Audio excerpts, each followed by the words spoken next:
We're very fortunate to have with us again Peter Weissman.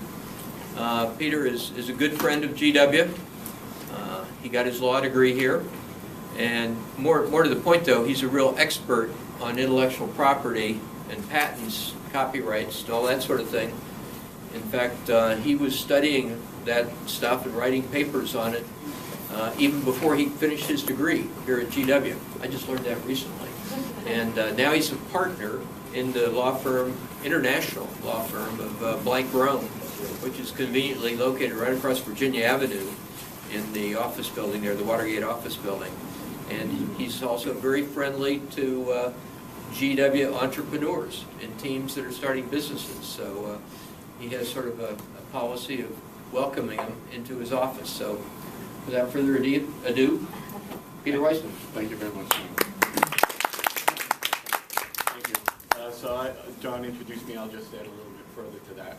So Blank Rome is an international law firm. We do have an office in Shanghai, as well as offices in D.C., New York, Los Angeles, Wilmington, Delaware. And we have a full range of legal attorneys, so we do everything from litigation and corporate work to government relations work. We interestingly have a specialty in maritime work, so that's a kind of a different twist. We also do very well with immigration work, as well as family planning and those type of things. So I am a partner at the firm. We have over 500 attorneys throughout the various offices. And I'm also a former patent attorney. I worked for 3 years at the U.S. Patent and Trademark Office, so I kind of have an inside perspective of what goes on over there as well. And I'm also, interestingly enough, GW's patent attorney, so I do work for GW in helping them file their patents. Today, I'm going to speak with you about mostly patents and trademarks, but realizing that most of you are startup ventures, John has asked me to do a little bit more than that and talk more generally about the legal practice, how you work with an attorney, and other type of things that might be of interest to a startup. And with me today, I brought a copy of the slides. If anyone is interested, I'll just get those handed around. If you want an electronic copy, you can just email me at my email address, which is up here, or you can, if you lose that, you can always email John and he can pass it along to you. I'm happy to send that to you. I also have a handout of that kind of summarizes things and helps you with the type of information that goes into a patent application. So, you know, to the extent you can't hire an attorney to do an application for you, this sort of information should hopefully help you in preparing your own patent application. Please feel free to interrupt me during this process. I'm here for you. I know just about everything that I'm going to talk about today, so this isn't for my benefit, it's for your benefit. I'm happy to answer any questions you have, whether it's you know, related to patents or not. I'll do my best. So feel free to interrupt me with your questions. So just starting off here, you know, I'm not going to go through every bullet point religiously, so if you see something up there that I don't touch upon, feel free to ask me about it. Startups, you know, of course, startups have a lot of financial constraints, and one thing you should think about as a startup is budgeting for your legal expenses. Almost every startup entity is going to have some sort of legal considerations, whether it relates to export licenses or patents or trademarks or agreements.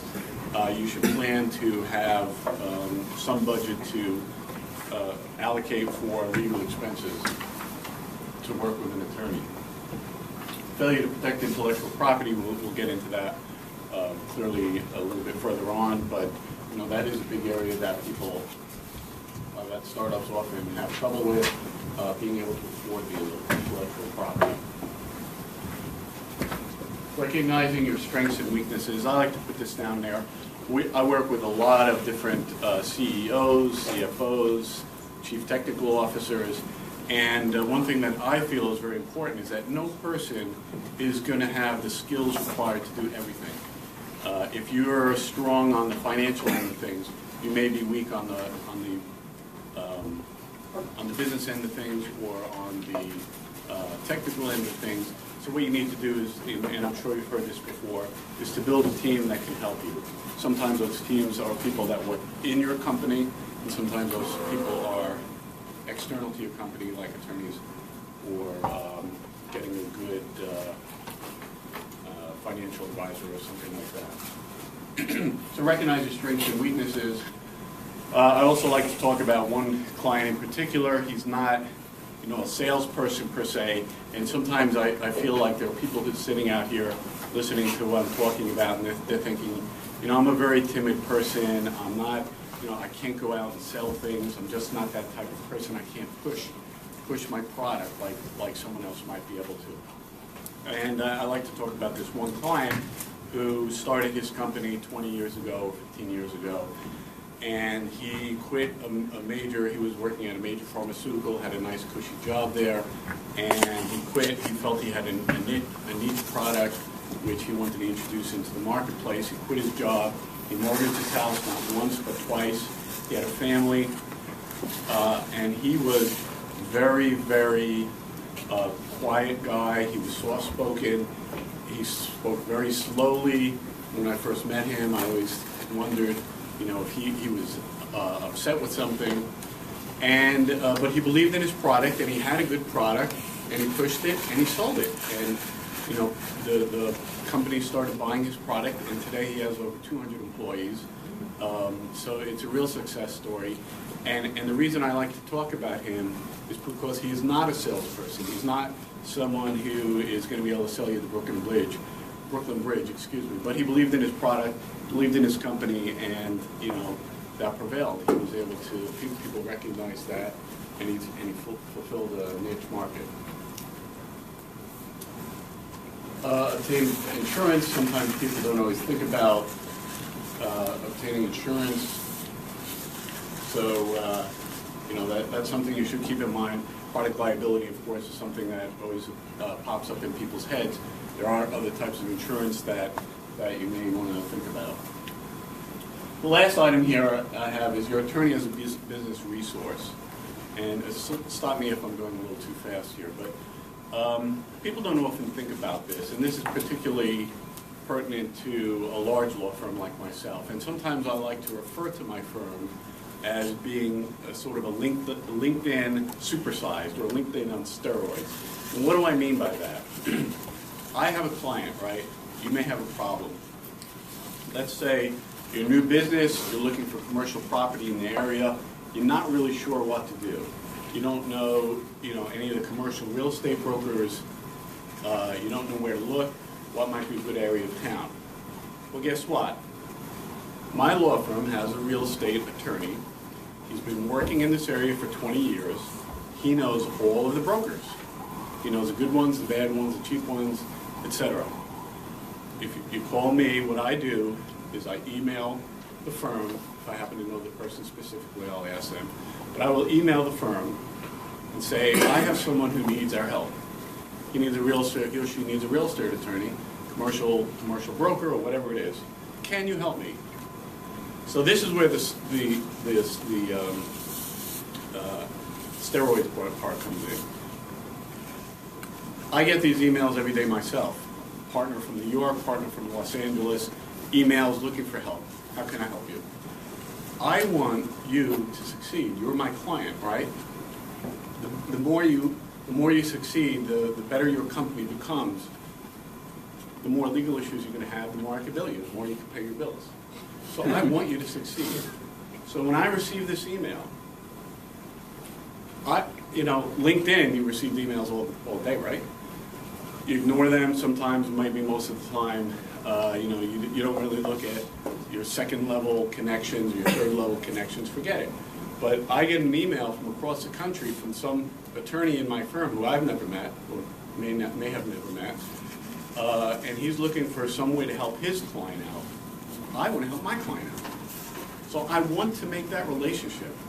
And it's funny because you send out an email, you'll get a dozen emails back, and people respond to these emails quickly. because they know it's a competition almost. You know, I want my guy to be there first. You know, I'm telling you who you should use. This is my relationship. I want you to use him or her before you use somebody else. So, and I've done that a lot, and I've done it in particular for real estate brokers. I've also done it. People say, I need an advertiser. I'm in a unique medium, and none of this traditional advertisers can handle what we're doing. Can you help me out? And I've emailed the firm. Now, you know, if you're looking for a good restaurant in Los Angeles, I'm not going to email the firm for that. But, you know, within your discretion, there are certain things that I feel comfortable. I'll go to my partners, the attorneys at my firm, find out what they recommend.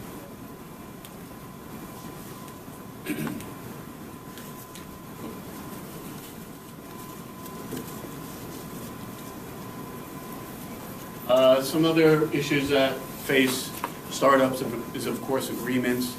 And, you know, there are a lot of people who are just not comfortable reading an agreement, understanding an agreement, and if you've never read an agreement before, you've never done a negotiation before, you're not going to know what needs to be in that agreement, and you're not going to know what doesn't need to be in that agreement. And sometimes that's more important than what needs to be in the agreement. So, you know, of course, you know, do your best if you have to negotiate the agreement on your own. But this can often be a problem for startup companies, even just contracting a web designer. I've had to get, you know, a startup had spent a year trying to get this web designer to do the work. Never happened. They went over budget by tens of thousands of dollars. We had to get them out of it. So, you know, unfortunately, you don't know what you don't know, but it always helps to have an attorney look over these things. If you can't do it when you're first starting out, think about it when your company grows. As you start to earn some revenue, you may want to say, hey, we better have our agreements checked out. Why don't I send it to Peter, or why don't I send it to somebody? Just have them do a quick review. And sometimes you can resurrect some of those agreements. Sometimes you can correct what's gone wrong with them or what needs to be fixed.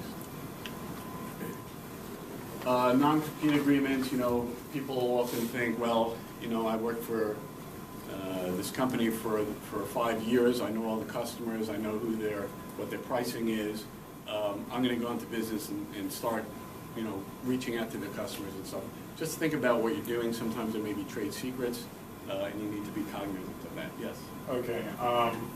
My question scenario. I mean, my girlfriend also went here, but she went for education. Long short, she's venturing into some entrepreneurial stuff as far as with hair care. She's doing something with a startup business as far as taking some classes. I feel like they grossly misrepresented themselves in a lot of things.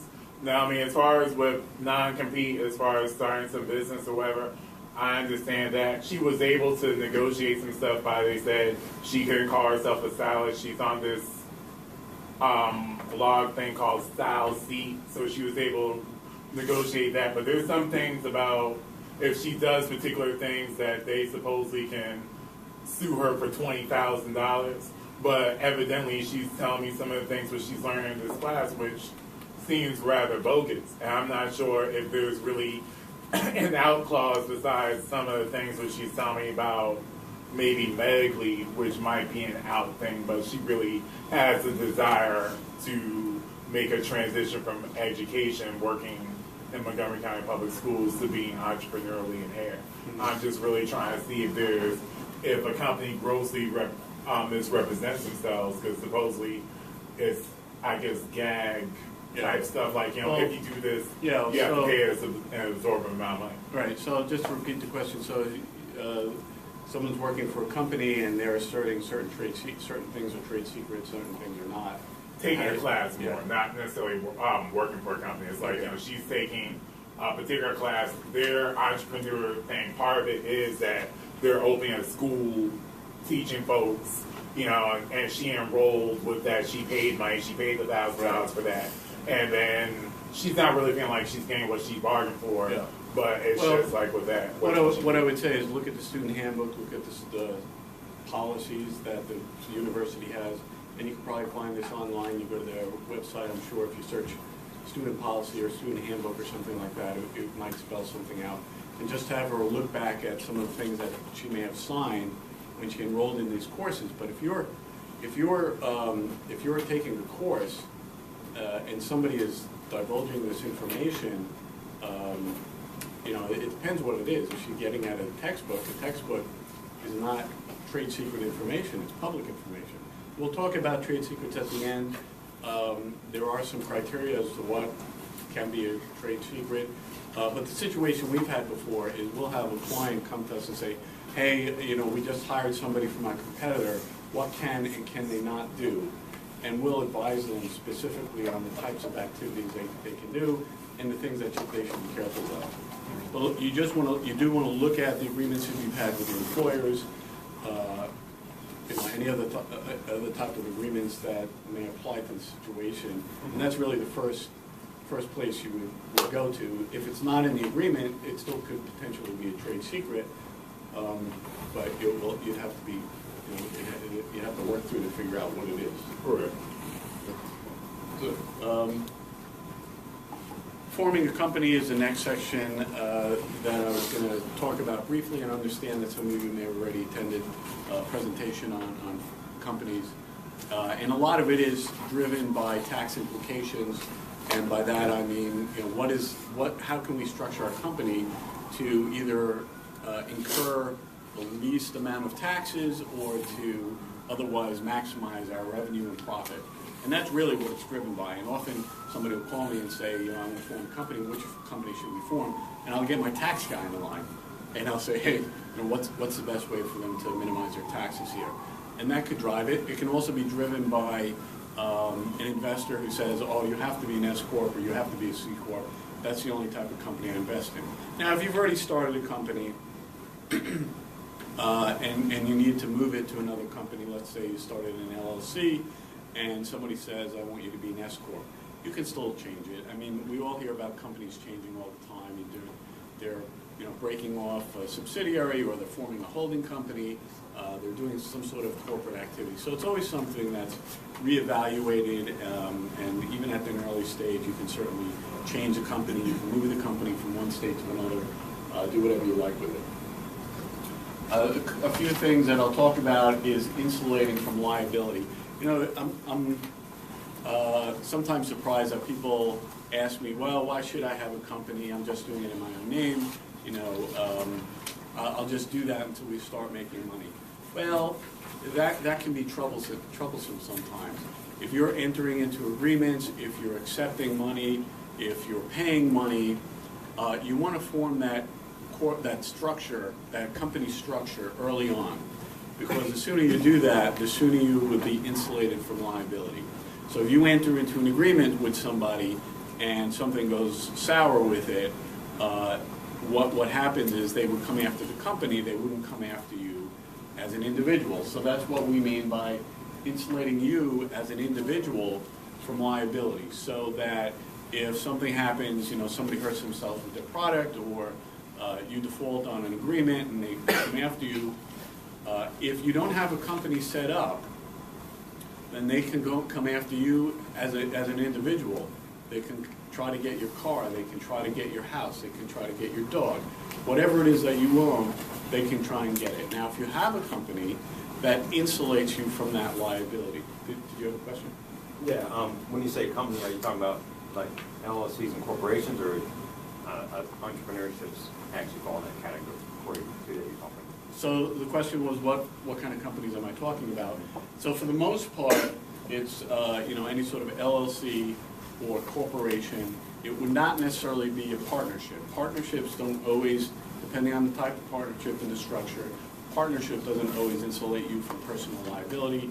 Partnerships may be appropriate for certain types of businesses, like you know, sort of a small service business, like a counselor or something like that. But traditionally, for a startup type of a company, they would want to do something like an LLC or a corporation, and I'll just touch upon those quickly. Yes. With this, I don't know if you're going to speak about this, so apologies. But with a sole member LLC, a lot of times you use tax law that does like kind of a pass-through tax, is that similar to law where you don't get the same kind of corporate shield because you're a sole member LLC? Is that true, untrue? Like if you have multiple members, you get more of a corporate shield, I guess, from... So the question is about sole member LLCs. And I'm going to confess to you, I'm not a corporate expert, but I'm working a little bit over the years. I can speak a little bit, but to the extent you have a specific question, you're always welcome to call me up and I'll put you in touch with one of our corporate folks. So the answer is that, well, first off, corporate and LLC and all these company structures vary by state. It's controlled by the state. So, if you go to Delaware or if you go to DC, they may be two different types of things, and you would have to really figure out, is this something that's going to insulate me from liability or not? For the most part, LLCs are fairly standard, and the states are it's going to provide you with an insulation, and I don't think it's going to matter whether it's sole or multiple. On the partnership side, it can. Sometimes there's a limited partnership, and it will insulate the person who invests in the company as opposed to the person who's running it. Some other advantages of forming a company is that you can establish a vesting schedule, and I have seen this several times, where everybody on day one, you have this great idea, you form this company, there are 4 people or 3 people, you have a business person. I forget, John, what a couple of years ago, one of the teams had a techie guy, a business guy, and a finance guy or a geek guy or something like that. So you have your guys all lined up, and everybody's excited about this, and they're gonna, everyone's working hard. They want to do this thing, and before long, you realize, hey, this is a lot of work, and people start dropping off, or they're less interested. They're just not contributing in the way that maybe somebody else in the team is contributing or thought the other person would contribute. So you can do something like a vesting schedule, which says that, yeah, you're going to have 25% of this company, but only after 5 years. In year 1, you're going to get 1%. In year 2, you're going to get, in year 1, you're going to get 5%. And you could establish milestones, either time milestones or work milestones. So instead of saying in year 1, you could say after we have X number of customers or something to that effect, or X dollars of investment, you'll get X percent of the company. So these vesting schedules can help you from getting too entwined with somebody who ultimately decides that they're not as committed to the business. Another advantage, a big advantage of having a company, especially when you have multiple people involved, is that it helps you to establish ownership of the things you own, right? Okay, so you go out, you buy a photocopy machine, or you buy a printer, or you buy a computer. Well, who owns that, right? Somebody may say, well, it's mine. I've been using it. It's my computer. It's my laptop. Whatever. I'm taking it with me. If you buy it in the name of the company, we all know who owns it, right? The company owns it, and that's figured out by the percentages that everyone owns, of course. So establishing ownership, it's not only good for printers and stuff, but also for patents, for trademarks, very important. I'm always sending my clients agreements, assignment agreements. And they say, oh, we already did one of these. Well, I'm giving it to you to do again, because I have seen time after time where an inventor will leave the company and say, this is my invention, not your invention. And they're contesting it. But if I have that assignment document filled out and signed by them, then that seals the deal, right? It's in the name of the company. So same thing, if you have 3 or 4 people who are invested in the company and one of them leaves and they were doing the source code, you know who owns it now. Sad situations. I mean, here you just start, it's the old adage where as soon as you start making money, everybody comes out of the woodwork, and that's really what happens. You'll see people leave the company and they want to get more than they originally bargained for.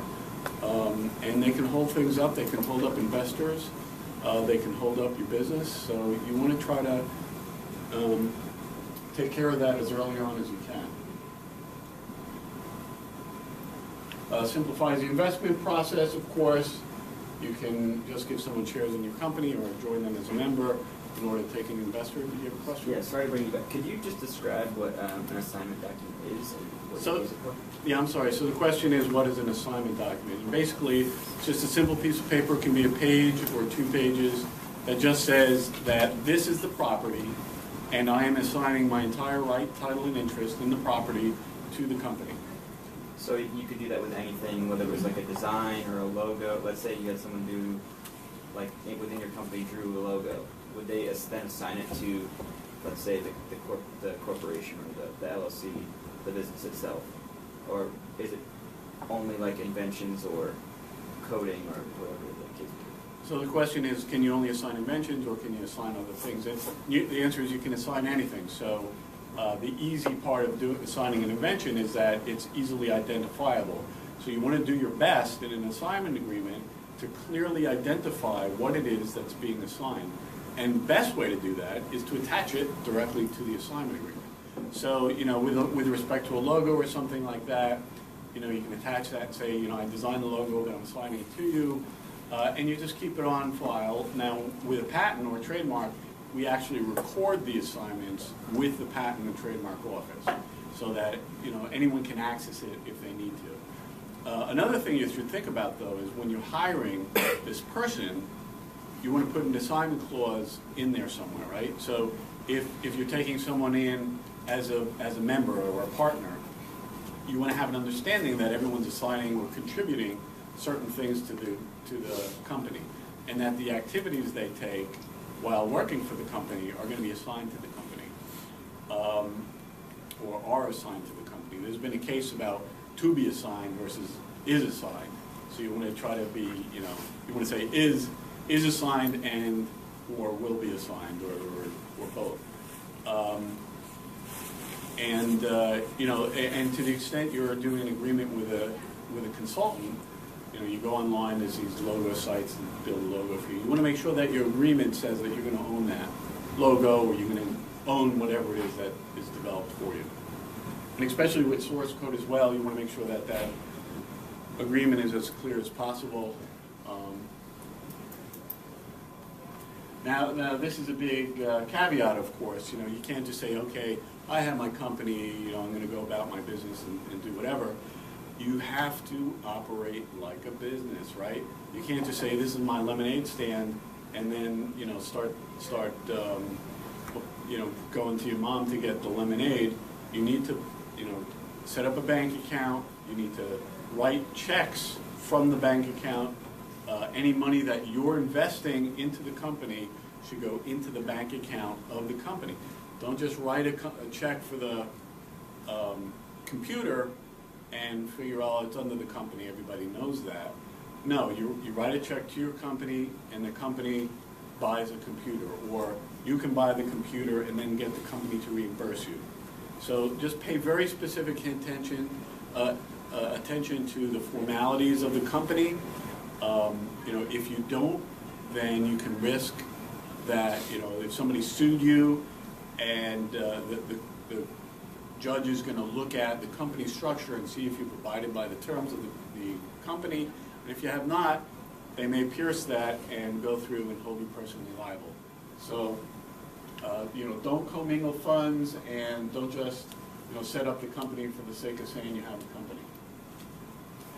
A couple of companies I have here. Again, I'm not going to go through them in a lot of detail, but I have them in the notes if you want to look. I'm sorry to hijack the questions. When you're talking about reimbursement, like a lot of times, let's say you contract someone and they say, okay, but I need to go buy XYZ supplies for this contract job, or you, let's say, didn't have a bank account and then you went and purchased items for the company and then opened up a bank account. What is like the best legal way to do a reimbursement? Are there certain legal documents that you need to do to create a proper reimbursement, or is there some kind of proprietary system that you can create to say, like, here's an expense report, fill that out, we'll give you a check? Is there better ways to do it than others? So the question is, what's the proper way to do a reimbursement? And it may be that you set up a company and you have certain people who are signatories for the bank, for the check. So, you may have to have the secretary sign the check to you saying it's a reimbursement. if you really wanted to get picky about it, you could, have a memo drawn saying we're buying this for the company. But I think that as long as you're having a check come from the company, maybe the same person. If you're a one-person stand, maybe the same person writing the checks may seem a little silly, but you have to abide by those structures. A limited liability company is probably a really popular one that people like to do. It's something you can do online. A lot of websites, even the DC website, is fairly good at enabling you to do this on your own. So it's a quick and easy way that you can set it up. There is an operating agreement that can be done with it. It's not required in order for the company to be set up initially, but it is something that is useful to have.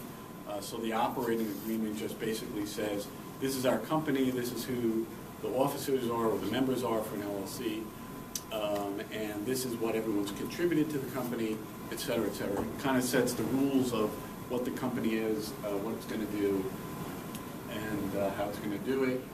C Corp and S Corps are more complicated to set up. They have more formal requirements. You may have to hold an annual meeting of the board of directors or something like that.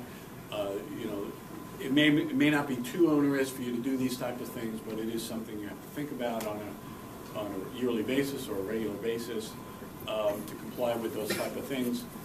And I would say again that a lot of this is driven by what's the best for you from a tax standpoint. And if you want specific advice, it is good to speak with an attorney about that. So if anyone has a specific question, I'm happy to speak with them offline and put them in touch with one of our corporate folks. I also put up some information about nonprofits. I know John was saying that the business plan competition was having more interest in establishing nonprofit organizations, so I put up a little bit of information for that. It is complicated to form some of these. There are different types of nonprofit organizations. You could be either a charitable nonprofit or a non-charitable nonprofit. And it can be kind of complex to set those up, and it can take more than a year or so to get a charitable improvement. Now, one thing that may be of interest to folks is sometimes a large company like mine, a large law firm, will allocate a certain amount of time to pro bono activities. So, and I've done this for a client. It's Freedom Behind the Wheel. They teach veterans who are injured to drive a vehicle, and it's a special vehicle that's been retrofitted with special controls. So the firm thought that was a good purpose, and we set up their charitable nonprofit organization for them. It's not a guarantee that you'll be able to get us to do that, but you can think about going to a large firm to help you in that sense. Does anyone have any questions before I turn to patents? No? Okay. So of course the biggest question is, what is a patent? And I'm going to give you the expensive answer and the layperson's answer, which is the cheap answer. So lawyers, people know that lawyers bill a lot. Their hourly rate is very expensive. It can be $200, $300, $500. I've seen lawyers with $800,000, $900,000 an hour. So if you came to me and said, what is a patent? I can't just say, well, patent is this. I have to come up with a complicated charge it by the word. And you say, wow, that was really complicated. I'm glad I spoke to that person. So the complicated, expensive answer is any new and useful process, method, machine, all this good stuff. It can be software, it can be a method of making, it can be a method of using. And sometimes it's easier to define what is patentable by telling you what is not patentable. Because the Supreme Court has said that everything under the sun is patentable.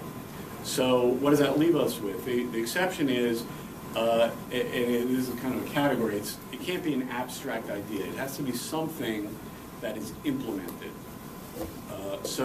And it doesn't mean you have to have built it, It just means that it's something that can be implemented. So just to give you an example, a website, you can't just claim the website. You have to claim the computer implementation of the website. So you have to talk about the hardware, you have to talk about, you could say the software, the memory, the mouse or the keyboard, the wireless connection, etc. If you're talking about some sort of a mobile application, you want to not only talk about the mobile devices and the server, and the internet, but the wireless communication that's happening between them all. So the cheap, I haven't got into the cheap one yet. And what does a patent give you? It gives you the right to exclude others from making the invention. So it allows you to prevent your competitor from doing what it is that you claim your patent is or your invention is. It doesn't mean that you can make your invention. You may have to comply with FCC regulations, you may have to comply with export regulations, whatever it is. It doesn't give you the right to do anything except exclude your competitors. And you may also have other type of things. You may be infringing someone else's patent. Yes? So, I mean, I guess, like, say something to the point if I'm just looking that way. Pepsi versus Coke versus generic cola.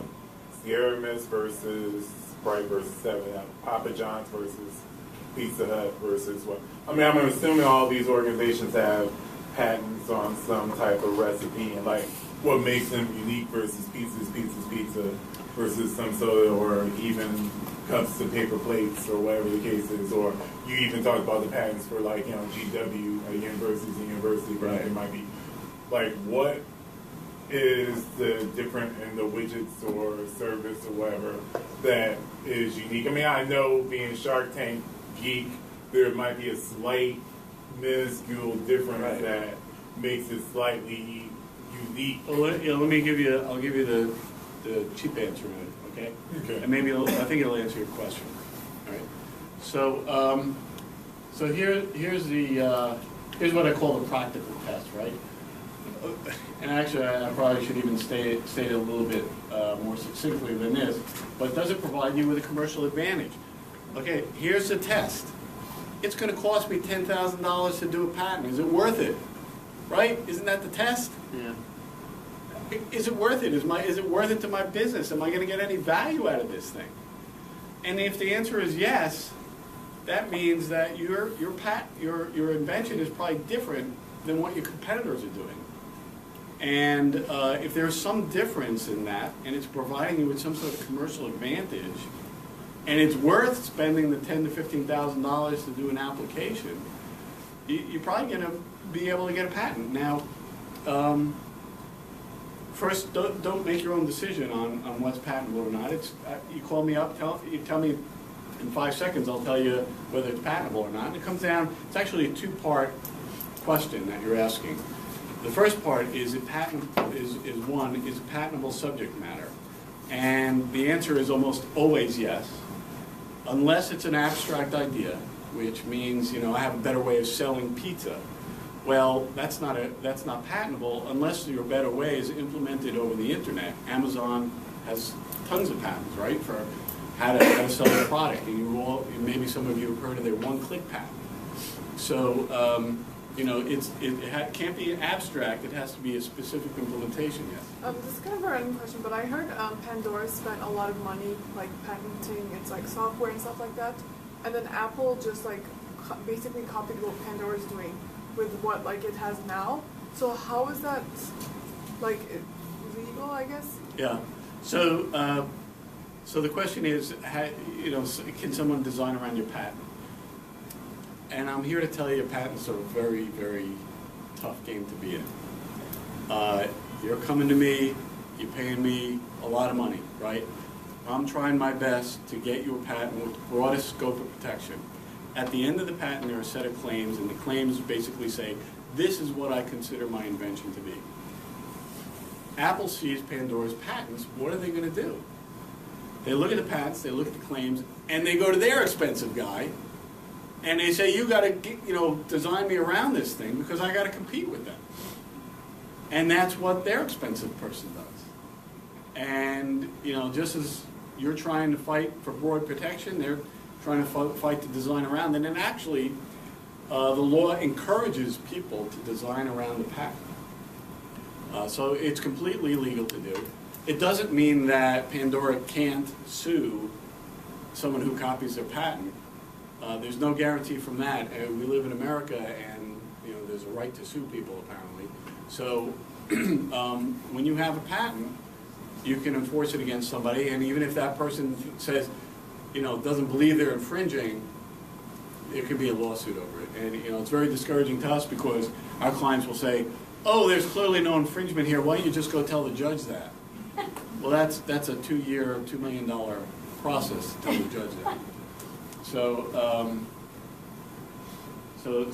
what do they say, that in a small town, if there's one lawyer, he or she is broke. If there's 2 lawyers, they're rich. So you gotta have somebody to fight, right? I'm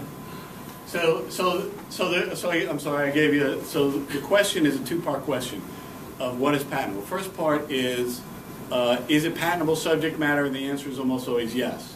Call me up. I'm happy to tell you that in either 2 seconds for nothing, or half an hour. I'll charge you for that. But the answer is almost always going to be yes.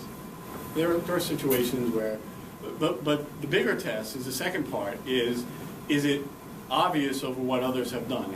So in other words, is it really patentable? Is it something that is innovative? And the answer, the formal test is it obvious to one of ordinary skill in the art at the time the invention was made?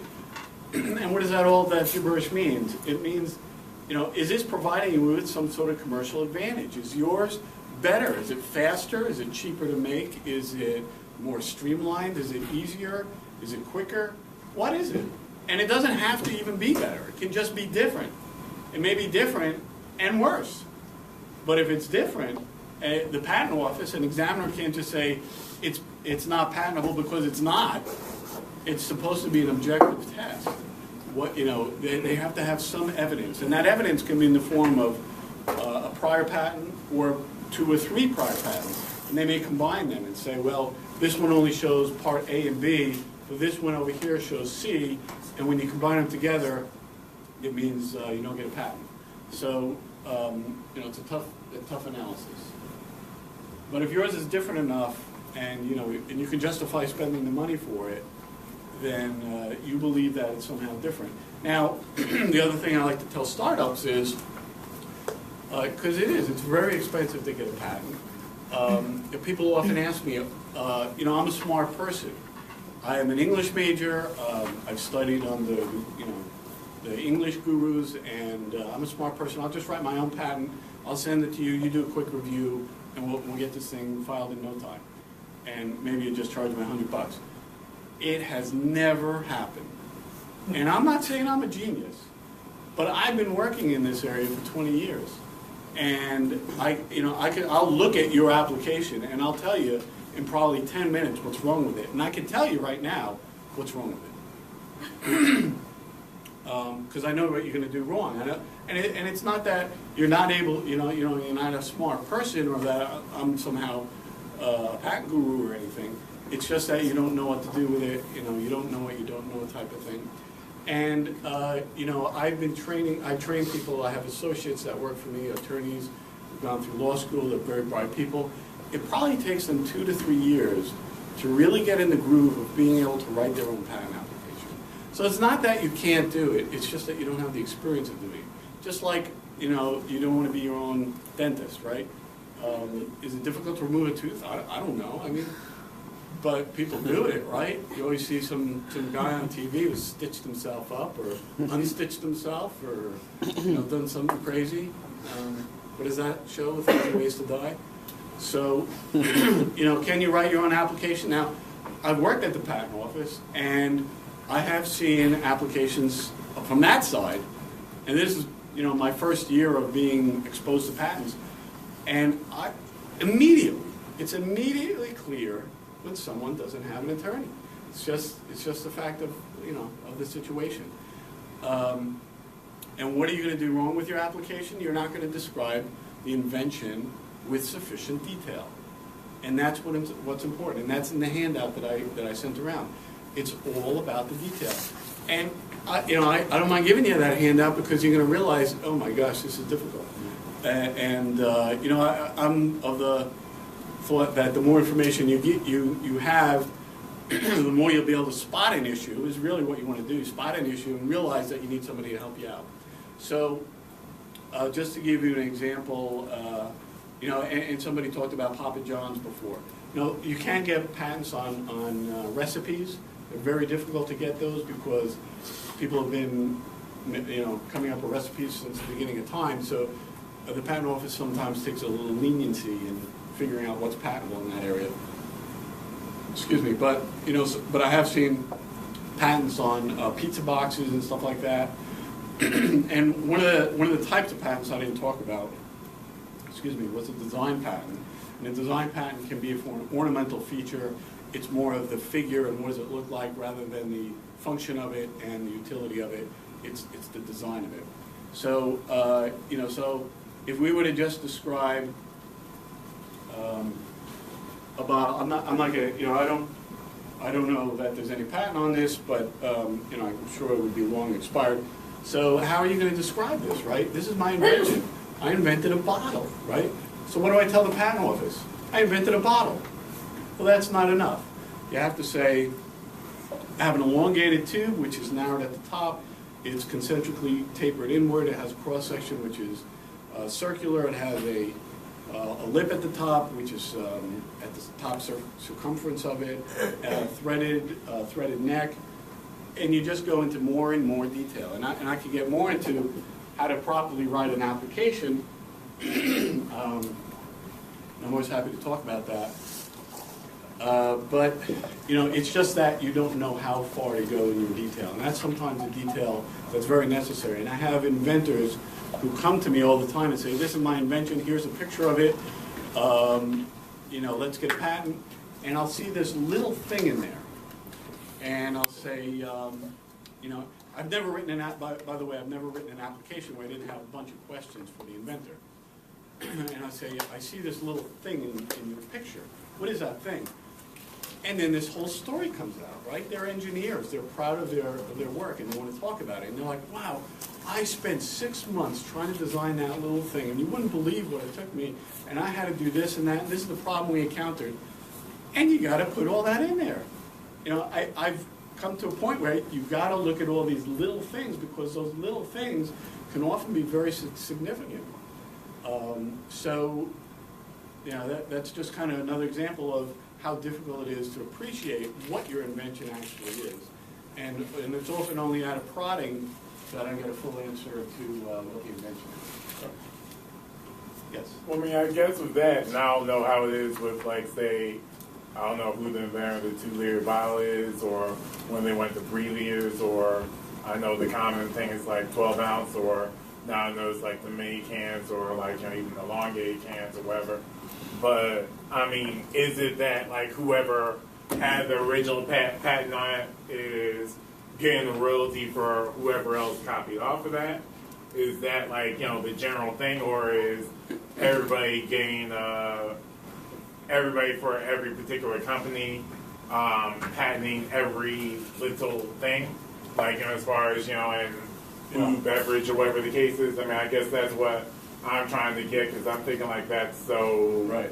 Arduous, I guess. Yeah, so that's a very difficult question because, like I said before, just because you have a patent doesn't mean you're not infringing someone else's patent. And it's not uncommon for people to come out of the woodwork and say, hey, I invented this. You don't have to have any knowledge of their patent, but they may say, hey, I invented it, here's my patent, and I want a royalty. That's not unusual for a small company. It's probably not very likely, but even nowadays, people are even targeting mid-sized companies, and they're not looking for a huge payment, but at least something to satisfy and move on to the next person. Yes. Just out of curiosity, on the topic of patents, obviously working your way up, you can't, would be infringement, such as the 3-legged pair of pants infringes on the 2-legged pair of pants. But what if it's a product or an industry that works its way down? Such as the 7-minute abs versus 6-minute abs.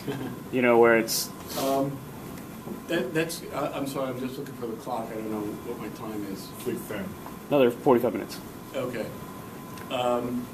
So the question is, what happens when the technology gets dumbed down in a sense? But if you're able to reduce it from 7 minutes to 6 minutes, there's an advantage in there somewhere, and you can get a patent for that. So oftentimes if you go from a 1-ply bag to a 2-ply bag, sometimes the patent office is resistant to those type of things.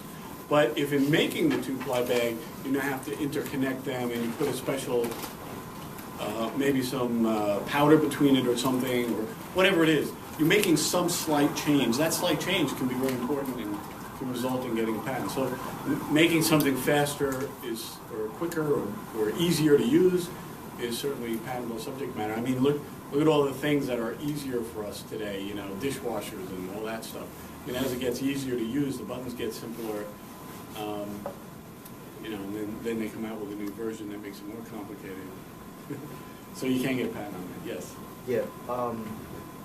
To my knowledge, I guess it takes a certain amount of time to get a patent approved. Sometimes a couple years. And what my question is the patent made public when it gets approved, or I guess when you file? Yeah, so the question is, when is the patent made public? And that's one of the disadvantages I'll talk about. It can take 2 to 6 years to get a patent issued. You can pay a fee to expedite, which is currently, I think, $2,000 to $3,000 to expedite it, which will bring it down to probably within 12 months, depending. And the other question you asked was, when is it published? Yeah, so, I thought I had a publication in here. So it will be published, all patents are published 18 months after you file them. Now, if you're only filing in the U.S., you have the option of telling them you don't want it published. But if you're filing it outside the U.S., you don't have a choice. So 18 months from when it's first filed. So then if you were to do a patent search and a patent is still pending, then it won't show up? No, so that's a pending application is published 18 months from when you file it. If you request that it not be published, and you're not going to foreign file, if you request that it not be published, it won't publish until the patent is actually granted. Does that answer your question? Yeah, so, people don't often think about this, but the patent database can be a very good resource for you to find out what your competitors are doing. Because you not only have the issued patents, but the published applications. So you may look online, and it's easy to run a search to find out what your competitors are doing. The trademark resources can even be better. And I talk about this all the time, but you can go in and look at your competitor's trademark, and sometimes they put information in there that they don't realize other people can see. They'll put their phone numbers, their home address, whatever it is.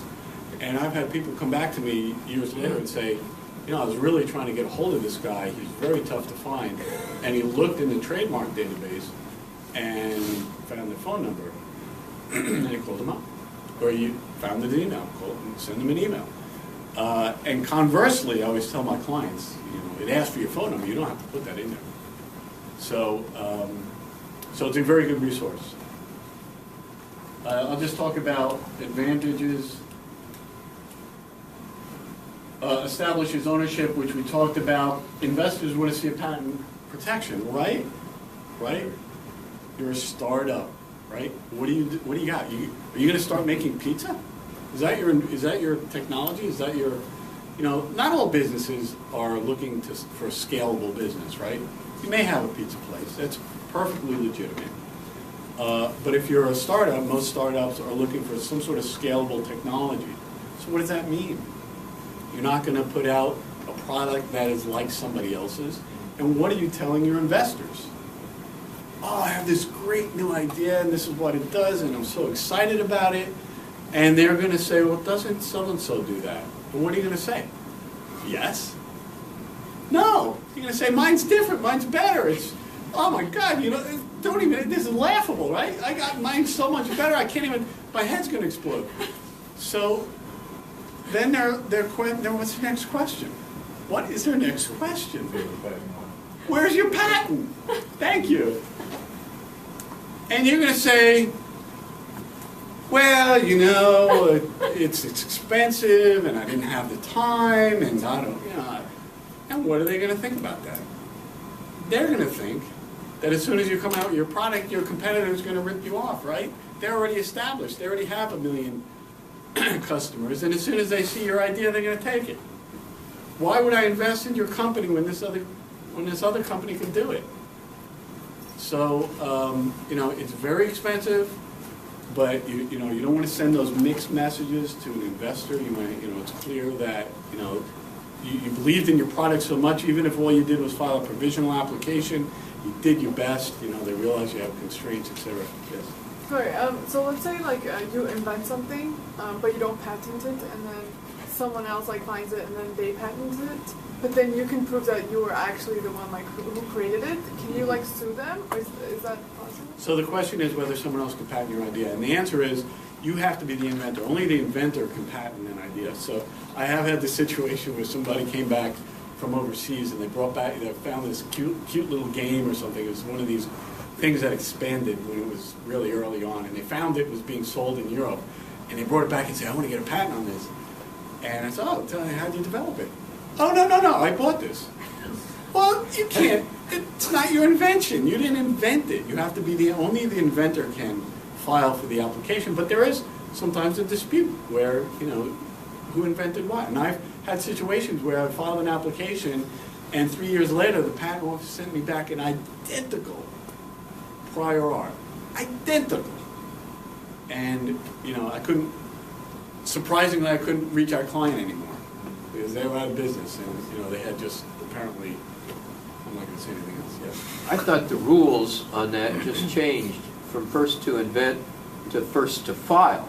And if you're first to file under the new rules, you can get the patent, can't you? Yeah, so John's question is first to file, and maybe I missed that part of your question. But if you file first, so starting in March of 2013, last year, we went to a first to file system. So it means that, if this huge conglomerate company takes 3 years to develop a product, and they're, oh yeah, after 3 years we have this thing perfected. And one day before they file, you think of that idea and you file your application, you beat them to the patent office, you win. You have priority over the invention, and it's yours. And that's, you're a fast mover, right? You can do that. What if they forget to file? You buy the product, can you file for it? Even though you didn't invent it, but you're the first to file for the patent? No, you have to be the inventor. You have to be the inventor and be the first to file. Right. Two Yeah. requirements. So, if you invent, you have to invent it on your own. I mean, Right. you can't copy what they've done. If you invented it and you conceived of the idea and you came up with it separately, then you would be in. And, I've had situations where, on both sides, where somebody leaves their business and says, hey, I really did this thing, I'm the inventor, and there's a fight over the patent, so these things happen. Yes. What if you were working with a company? Is the inventor yourself or the company if you've assigned the rights to the company? So the question is, who's the owner of the patent? Who's the inventor? Yeah, so the inventor or the company. So patents have to be filed. There's no option here. Have to be filed in the name of the inventor. I'm the inventor. I conceived of it. I am the applicant. I file the application in my name. Then the company says, oh, that's great, we're very proud of you. Here's the assignment. Assign me all the rights over to the company. They sign and you get paid your salary, and that's what you're paid to do, so it's fair. So you sign your rights to the company, and we record that with the patent office. The patent office says, great, this belongs to company X. That's it. Yeah, I don't know. I want to spend time, but I found very curious. What if the person, the inventor, dies? What happens? Yeah, so, this is where we get paid the big bucks, right? There is something called manual patent examining procedure. It is several volumes thick. They don't make it in paper, we don't have paper copies anymore. It's this thick. It deals with everything. If the inventor dies, there are certain procedures we go through in order to have these things done. In the event of a dispute between inventors, your inventor refuses to sign the declaration, So when you file an application, you have to submit a declaration which says, I am the inventor, and this is my invention. And you sign that, and you file with the patent office, otherwise the patent office doesn't give you a patent. So if there's a dispute over that, there's a way that you can file, or the inventor says, you know what, you fired me, deal with it yourself. There are ways for the company to bypass that. Was there another question back here? Well, I didn't want to get into a tangent, but I guess more likely would be, I mean, not if somebody necessarily dies, but maybe I can follow up. Yeah, in private. In other words, somebody does it, but then he or she no longer works. Well, I guess I'll think about my question. Yeah. It has something to do with, let's say somebody, the inventor maybe doesn't want to file it, but he worked at a company, and the company's saying,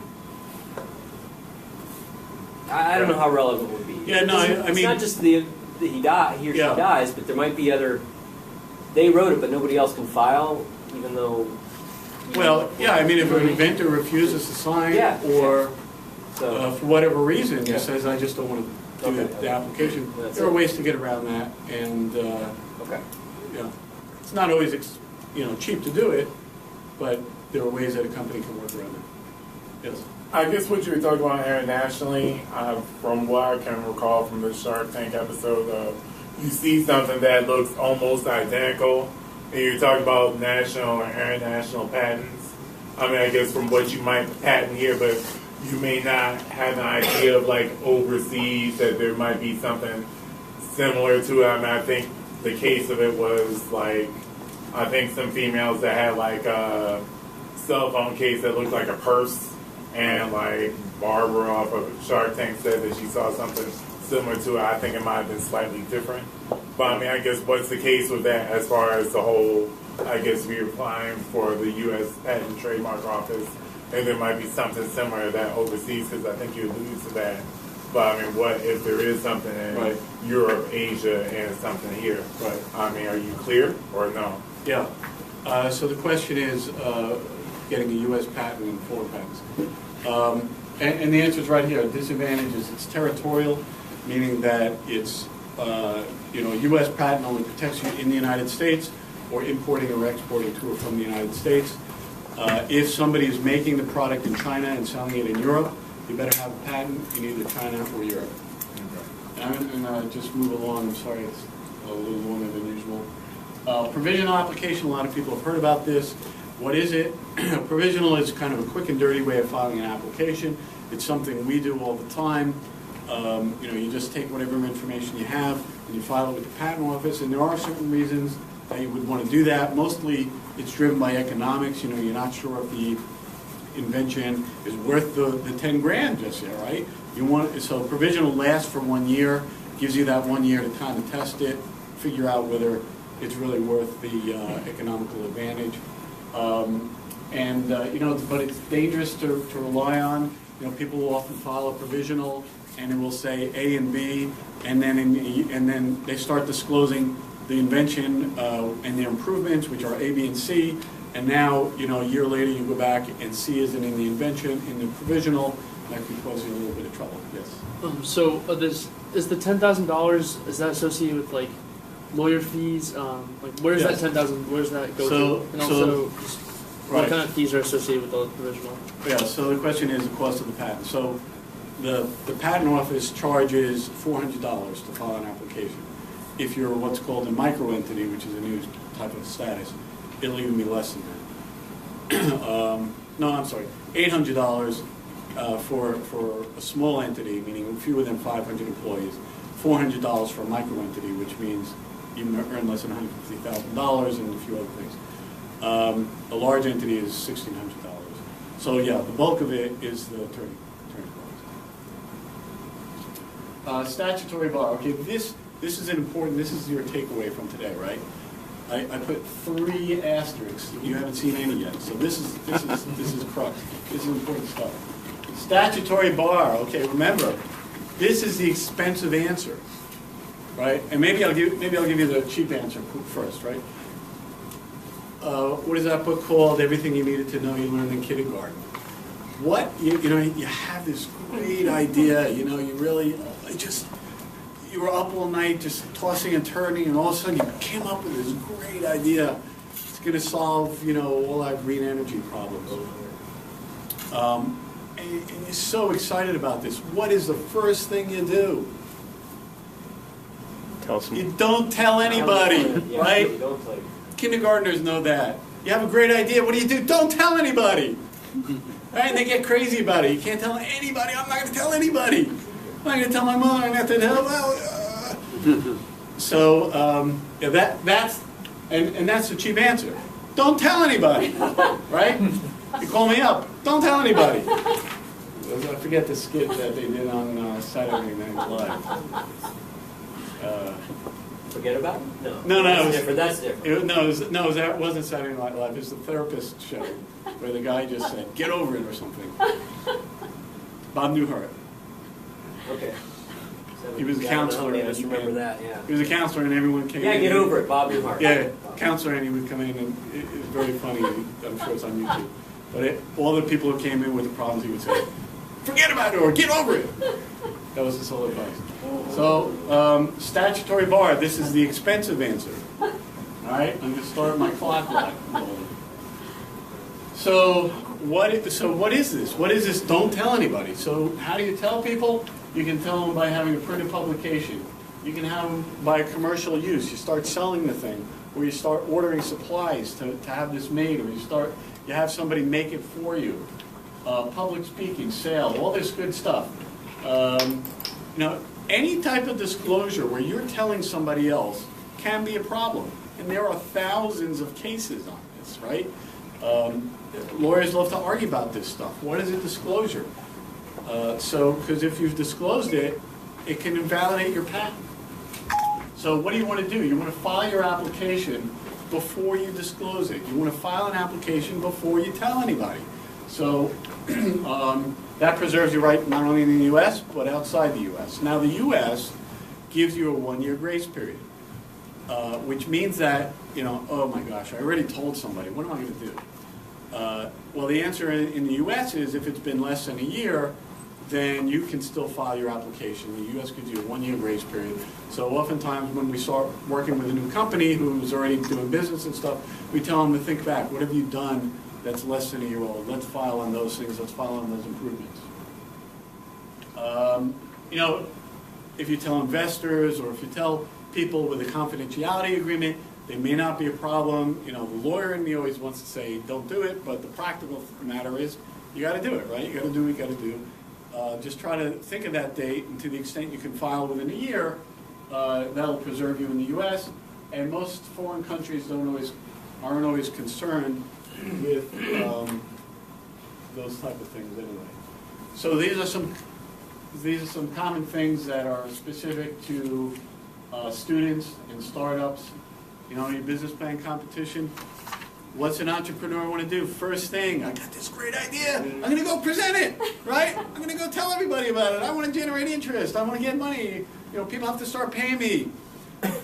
So they start telling people. Well, you're going to a venture fair. You're going to a business plan competition. You're telling people. There's no expectation of confidentiality. So you have to think about that. File your application before that. And you can put up there patent pending, right? Those are the golden words. You just put up patent pending, and hey, they really got something here, don't they? That goes back to one of the advantages. It's a perception, a marketing perception. I have a patent. That means something, right? Investors know the follow-up question. They're going to ask you, you have a patent. Is it a provisional or a regular? They want to know. They know the difference. They've done this. They've invested and probably been burned before. So they want to know, is it provisional? Well, did you do a patent search? Did you have your attorney do it, or did you do it? They want to know, what are your competitors doing? Who has patents? How likely is it going to be that you're going to get patent applicants? Peter, with respect to the sorry. GW business plan competition, they first submit an executive summary that's read by some judges. Second, they submit a 15-page business plan read by a few more judges, 3 more to be exact. And then they go to the third round, if they're lucky enough, and they present to a whole room full of people, and it's being broadcast by the internet around the globe. Yeah. I assume that's the one that would be the disclosure, the third one, and not the first or the second? That's right, John. So right. The question is, is every submission disclosure? And the answer is probably not. So even when you submit a paper for publication, when you first submit it, that's not traditionally the disclosure. The disclosure comes when the paper is actually printed and distributed. So even if it's reviewed by a peer committee, that's typically considered a confidential situation, and that's not considered a disclosure. There are law cases on that. Same thing with the business plan competition, submitting it, initial round of judges review it, that's not necessarily a disclosure. But the further along you get, and the ultimate presentation you do in front of a room of 20 people, or 50 or 100, that's a disclosure. Yes. Can I speak about the idea anyway? As long as you don't give the details, so the technical details, specifications. So the question is, how much of a disclosure is a problem? Yeah, for example, for raising funds. Yes. So just because you disclose something, don't try to be your own lawyer. You can't afford it.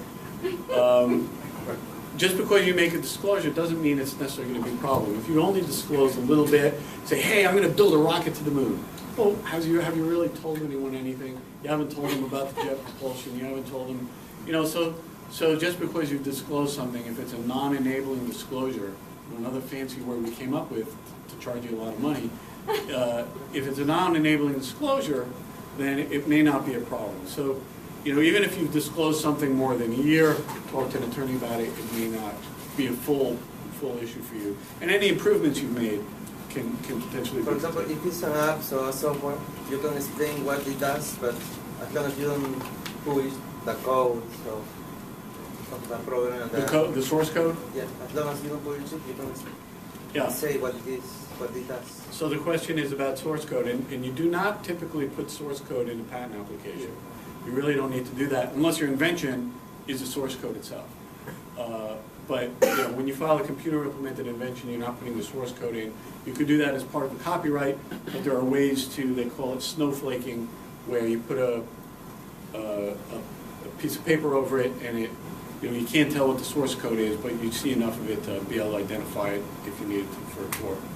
Yes. Mr. Weissman, a comment about a competition or any competition. It would be confidential in the initial stages. Is that the sense? It would be unethical for, let's say, this gentleman, they steal somebody's idea. I think there are some rules, but also, and I think you just had it. If you talk to an attorney, you can talk to an attorney, and that would be confidential, right? Attorney-client, I'm assuming. Yes. Okay. Yes. Of course, yeah. Any conversation you have with an attorney is confidential and protected. There was something I was going to mention.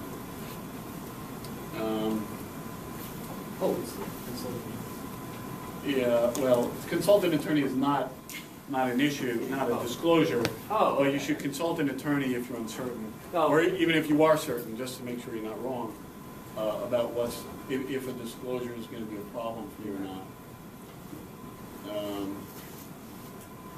Okay.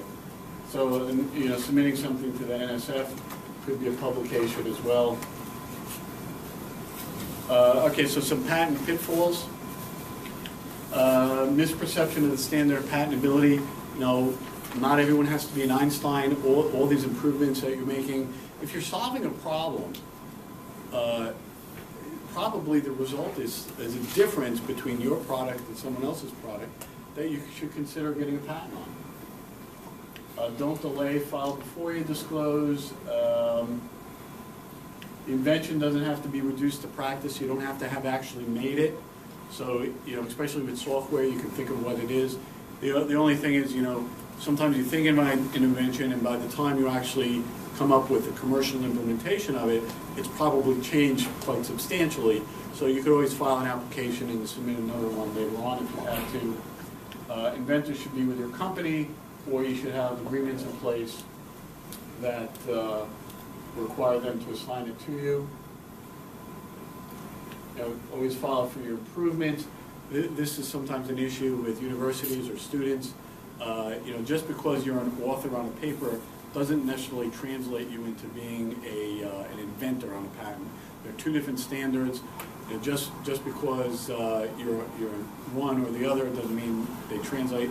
And this can sometimes be tough for someone to understand. An inventor is a person who conceives of something having to do with a feature that's being claimed. You know, so just don't assume that everyone on the paper is an inventor.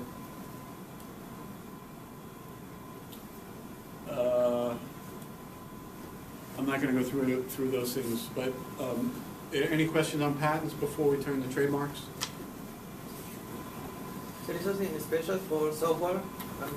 Is there anything special for software? Yeah.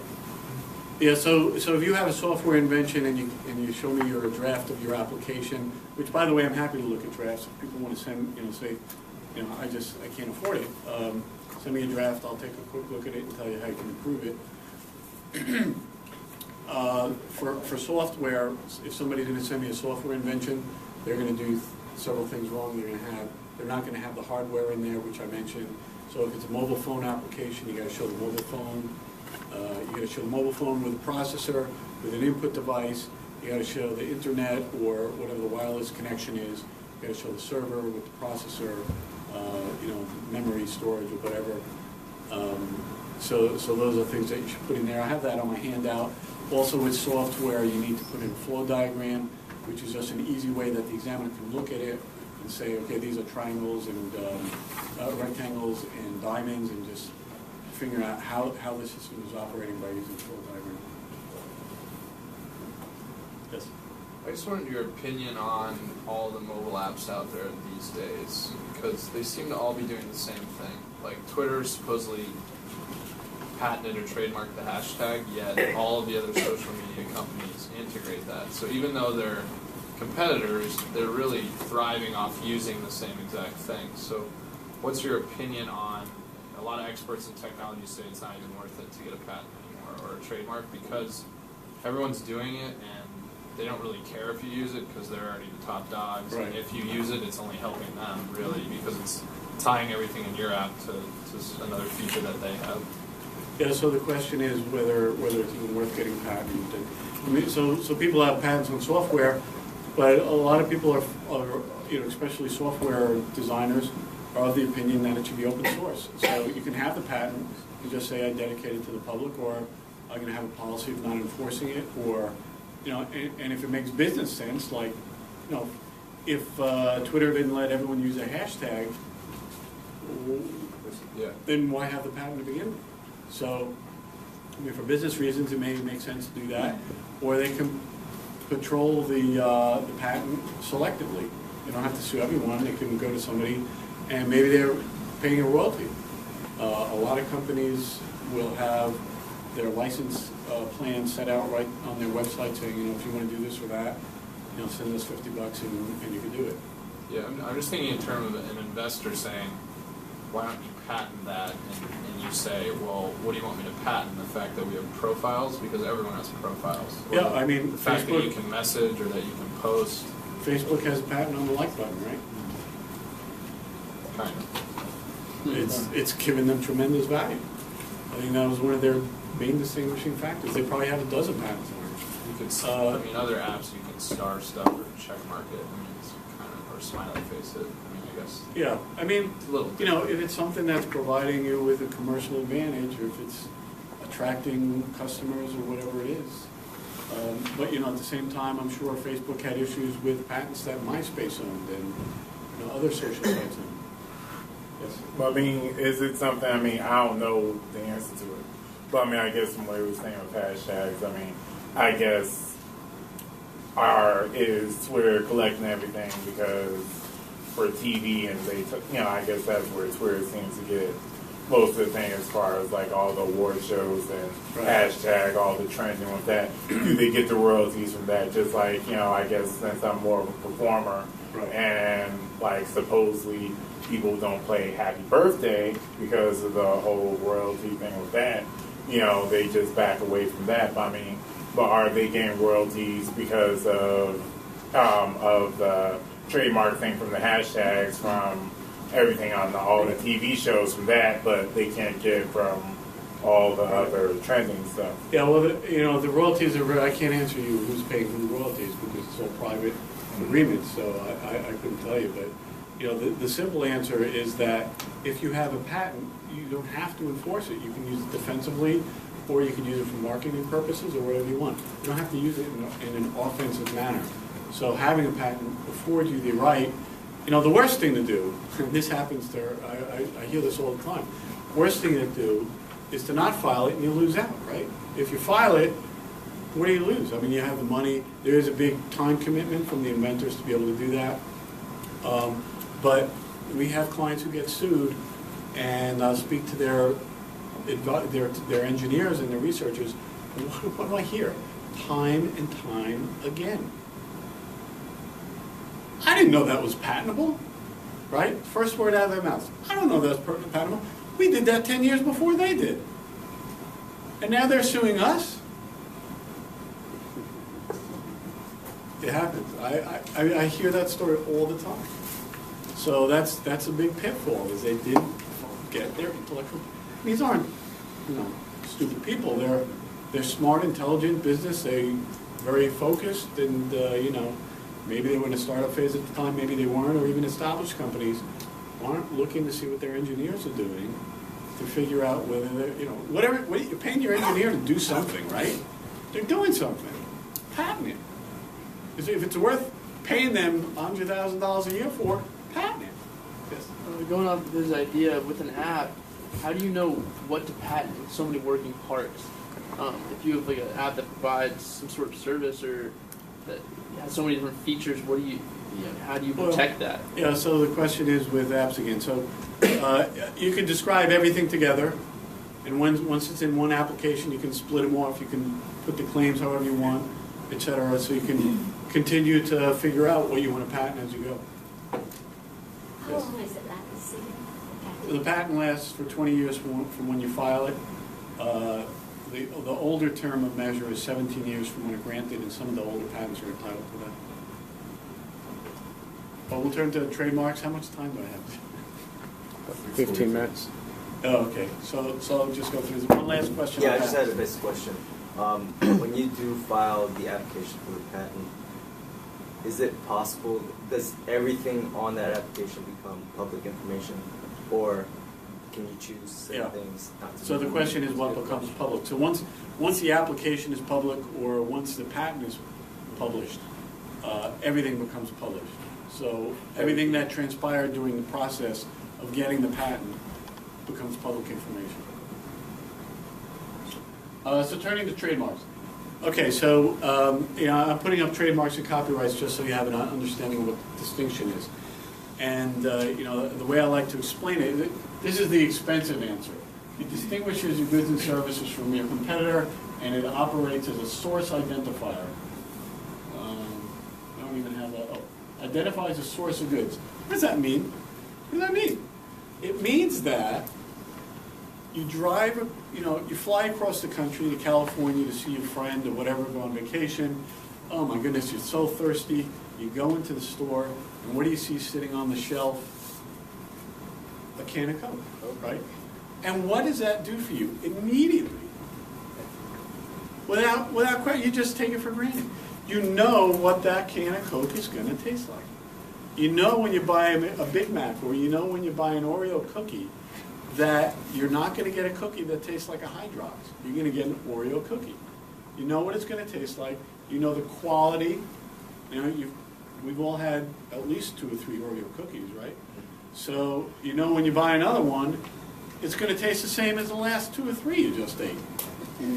There's a quality that's associated with that. You want to build goodwill in your business from day one. You want to have a trademark, something that is distinct.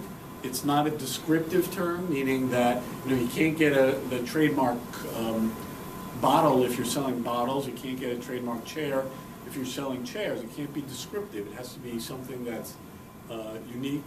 So if you're selling toilet bowls, you can use the word bottle if you wanted to. But so you want to come up with something. Nowadays, things aren't so cut and clear. You want to do E this or I that. And it's somewhat descriptive, but that's not a strong protection, but it can still be more valuable from a business standpoint, and that's really what has to drive it. So a trademark can be a word, a name, a logo, a symbol. And just about every company has a trademark, whether they realize it or not. You know, pizza, of course, Papa John's is a mark, or Domino's, or whatever it is. Just about every company is going to have some sort of a mark. Can you do it yourself? You know, the Patent and Trademark Office, you can go there and register it. It may go through without a problem. I've filed several hundred applications myself. I still talk to my trademark expert because they do it all the time. You know, I find that a lot of attorneys say, "Oh yeah, I can file a trademark for you." If they're a general attorney and they've filed a couple of trademarks, you know, I would say go to someone who does this for a living. That's all they do, because it's a very special. You know, there's something different about it. You have to be careful with what you say and how you say it. So you can do it on LegalZoom or whatever. You can do it on the Trademark Office yourself.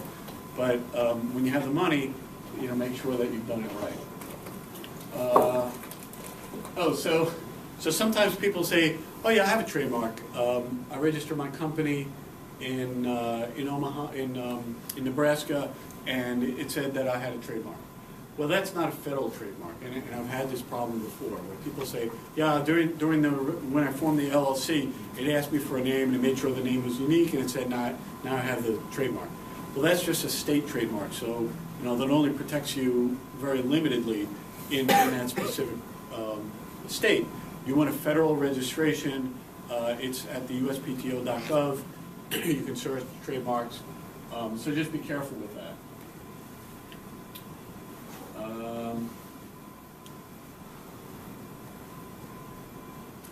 If you're doing any business abroad, it's always important to get your trademark there as well. I had a situation where an attorney in Turkey, looking to generate some money, happened to notice that our client had a registration in the U.S. Somebody was trying to register it in Turkey. Now, there are a lot of spam that happens this way too, and fraud, but I realized this was an attorney who was looking to generate business. And I went to my client and I said, "Hey, this is really strange, but somebody's trying to register this in Turkey." And they said, "You are kidding me? We have a relationship with this guy, and we hired him to do this, and he's been doing all these crazy things behind our back." And the problem is that if you have a distributor in another country, somebody's making it in another, if you have it made outside the United States, and somebody decides, we don't like the relationship anymore, we're going to just sell this on our own, right? And they've registered it in their name, well, who do you think has the rights? If this guy in Turkey, if we had allowed him to get the registration and the relationship soured, well, who owns it? The guy in Turkey. Well, we got to get a new mark in Turkey. So just it's good to register these things, and it's good to think about other countries, even though it's expensive.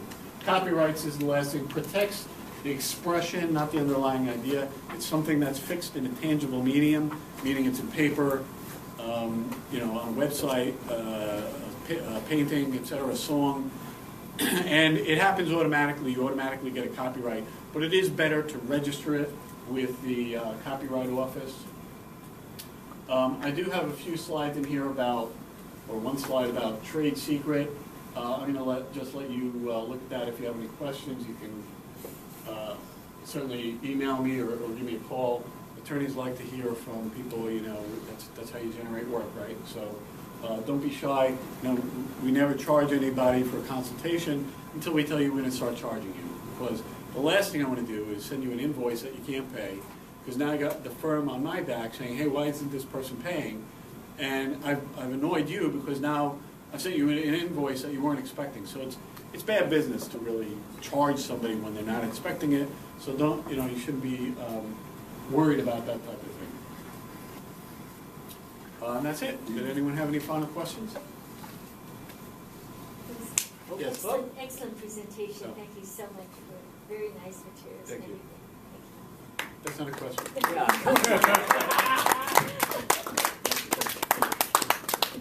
Thank you, Peter.